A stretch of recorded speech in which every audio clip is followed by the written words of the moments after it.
Hello டிஃபம். நாம இப்போ ரீசெண்டாக பார்த்துருந்தோம், கேரளாவில் பஸ்ஸில் டிராவல் பண்ணிக்கிட்டு இருக்கும்போது தன்னிடம் பாலியல் சீண்டலில் ஈடுபட்டாரு அப்படின்னு சொல்லி தீபக் அப்படிங்கிற 42 வயது நபரை குற்றம் சாட்டி வீடியோ எடுத்து போஸ்ட் பண்ண ஷிம்ஜிதா அப்படிங்கிற இன்ஃப்ளூயன்சர் பெண். அந்த பெண்ணை இன்னைக்கு அரெஸ்ட் பண்ணியிருக்காங்க.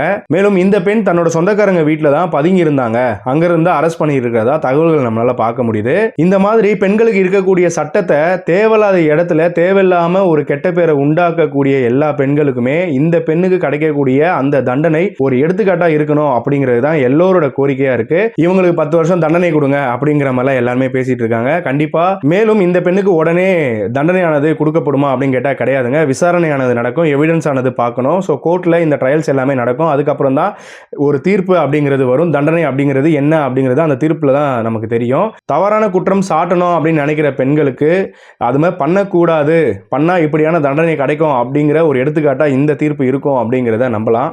இந்த இஷ்யூ பத்தின முழு வீடியோ நான் நம்மளோட சேனல்ல அப்லோட் பண்ணியிருக்கேன். கண்டிப்பா அதை போய் பாருங்க. அப்போ உங்களுக்கு இந்த இஷ்யூ என்ன அப்படிங்கிறது புரியும். இப்போ ஏன் அந்த பெண் அரெஸ்ட் ஆயிருக்காங்க அப்படிங்கிறது புரியும்.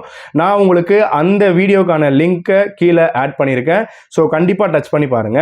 உங்களோட ஆதரவை தொடர்ந்து கொடுங்க. ஸோ இந்த விஷயத்தை உங்ககிட்ட கொண்டு வந்து சேர்க்கறதுக்காக தான் இந்த ஒரு வீடியோ பதிவு. மற்றொரு வீடியோவில் சந்திக்கிறேன். தொடர்ந்து இணைந்திருங்கள். நான் உங்கள் ஜோதி பாபு. நன்றி.